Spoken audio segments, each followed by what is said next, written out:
1 লক্ষ ডিম যদি উনি 10 পয়সা করে অতিরিক্ত নেন তাহলে 10,000 টাকা অতিরিক্ত নেন 2-3 ঘন্টার মধ্যে। গোটা বাংলাদেশের এই ডিমের উপর একটা দামে কি ইফেক্ট পড়ে না, এবং 11 টাকা করে যে ডিম আপনি বিক্রি করছেন সেই ডিম মূল্য না লেখার কারণে খুচরা পর্যায়ে বিক্রি হচ্ছে 15 টাকা করে। বিনিময় সভা, তিনি ডিমের বাজার নিয়ন্ত্রণ করার জন্য মত বিনিময় সভা ডেকেছেন।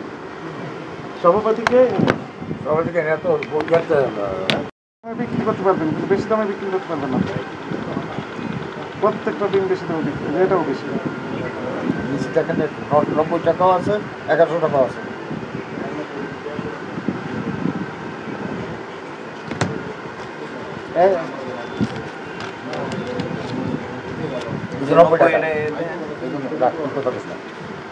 দেখেন 1100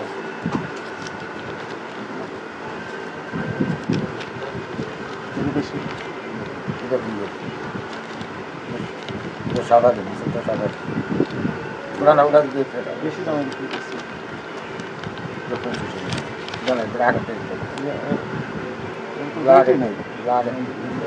রেটই নেই। 11 টাকা 10 টাকা। আচ্ছা, এর আগেকার ক্যাশ কমগুলো একটু দেখান তো দেখি। কোনোটা রেট দিতেন না আগে থেকে নাকি? রেট নেই, রেট দিতেন না কেন বলেন তো দেখি? রেট বসাই দিতে হবে। ওই রেট বসে হাতে হাতে লিখে দিতেন, তাহলে রেটটা দেন এনারা বিক্রি করার অনেক পরে। রেট দেন ওনারা কখন? বিক্রি করার অনেক পরে। আবার রেট আসে কীভাবে? SMS এ। SMS তো সাইডের থেকে রেট সাইড রেট থেকে দেয়। দেখেন তোমরা তো আলাপ করে দেখেন বলে আমরা মেসেজ দিচ্ছি কিনা, 5 মিনিটটা কীভাবে ওই লোকটা আপনাদের সমিতির লোক না, সাইডে মিডিয়া যারা মেইন পারবার থেকে বিল কালেক্ট করে তারা। আপনাদের একটা ছবি আমরা দেখলাম, বুঝেছেন? এটি ছবি দেখলাম, দেখেন তো কী লেখা আছে ছবিতে, কী লেখা আছে? কি যেন লেখা আছে ছবিতে? লেখা আছে এখানে, ইনিও আছেন, আপনিও আছেন এখানে, এখানে আপনিও তো আছেন। এই যে আপনার লেখায় এর আপনি লেখা আছে ব্যানারে, ডিমের বাজার নিয়ন্ত্রণ সংক্রান্ত মত বিনিময় সভা। তিনি ডিমের বাজার নিয়ন্ত্রণ করার জন্য মত বিনিময় সভা ডেকেছেন।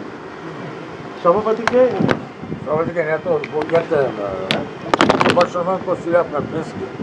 ডিমের বাজার নিয়ন্ত্রণ সংক্রান্ত সভা, মানে ইয়াতে প্রেস ক্লাবে সমস্যা করছিলাম বুঝা সহ, ওই যে নাম জানি বুঝে গেছি আপনাদের সুমন আলাদা লিখেছেন, এটা লিখেছেন? আচ্ছা, লিখেছেন এগুলো। তারপরে আগেকার কথা লিখুন কি, ওই দর উল্লেখ নেই সেটা লিখেছেন, এবং নির্ধারিত মূল্য অপেক্ষা অধিক মূল্যে বিক্রি লিখেছেন।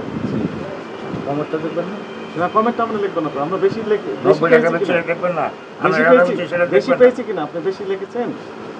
আর আমার দেখেন আমার মিনিমাম ডিমান্ড 25 থেকে 30 টাকা খরচ আছে, তো আমি বাজার কমালে আমি কম বেশি একটু বরাবর এর চেয়ে বেশি দামে বিক্রি করতে পারবেন কিনা? আইন কি বলে? মানে আমরা আইনি ক্ষমতা আমরা বিগত নাই এটা, কিন্তু আমার তো মিনিমাম হিসাব করে দেখেন, আমাদের একটা গাড়ি ভাড়া, কর্মচারীর দোকান ভাড়া, প্লাস আমার কিনার থেকে কত টাকা প্রফিট আমরা করতে পারি। আপনাকে আইন আমাদের বলে দেন কত আমরা বেশি বিক্রি করতে পারবো, আমাদের মেহরবানি বলে দেন যে আমরা অ্যাকচুয়ালি যে কিনার থেকে কত বেশি বিক্রি করতে পারবো, আমাদের খরচ মেহরবানি করে বলে দেন। আপনার মূল্য তো আপনি ডিক্লেয়ার দিয়েছেন, সেটা ওভারটেক করলেন। আমার মূল্য আমি সার্টিফিকেট দিয়ে বেড়ে যেত। আচ্ছা, এর আগেকার মাসের ক্যাশ মেমো দেখান তো দেখি। আগে সবাই করতে আসেন না, এগুলো তো ওকে রাখা হয় না। হ্যাঁ, রাখেন না? ডিম ফের এখন ডিম যায় না, যাইব কত দিয়েছেন রে? 11 টাকা 10 পয়সা। এখানে লেগেছেন কত? 11। আর বলছি না আমি কমল বেশি 5 টাকা দিচ্ছি।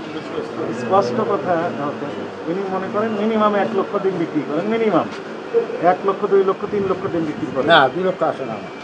1 লক্ষ ডিম যদি উনি 10 পয়সা করে অতিরিক্ত নেন তাহলে 10,000 টাকা অতিরিক্ত নেন, প্রায় 2-3 ঘন্টার মধ্যে।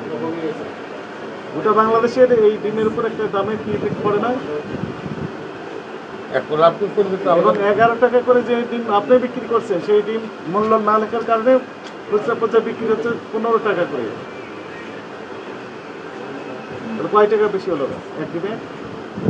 সবাই তো আলাদা হাতে দিচ্ছি না। আপনার কারণ তো মূল্য লেখেন না কেন? মূল্য লিখেছেন? মূল্য লিখেছেন? আর এটা তো ম্যানেজার একটু ভুল করছে, তাতে অস্বীকার একটি ভুল করেছেন? একটি ভুল করেছেন না একাধিক? ভুল করেছেন না ইচ্ছাকৃতভাবে? এটা ইচ্ছাকৃতভাবে রেট লেখেন না, হাত দিয়ে রেট লেখেন, ইচ্ছাকৃতভাবে না। এটা থামে থামে, ইচ্ছাকৃতভাবে রেট লেখেন না, রেট নেই।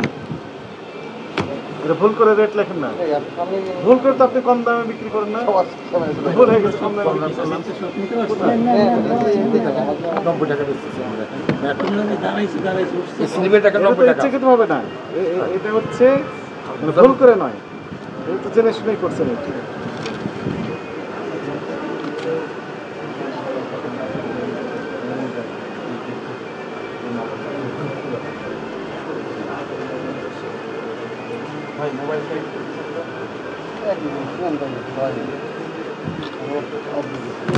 সই নিয়ে নেন, সই করেন, সই করেন।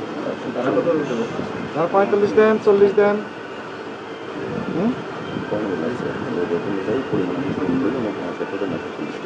হ্যাঁ, 900 কত দিয়ে?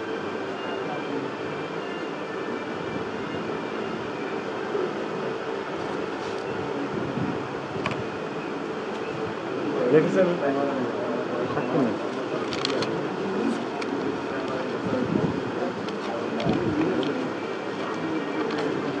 দেখলেন আছে?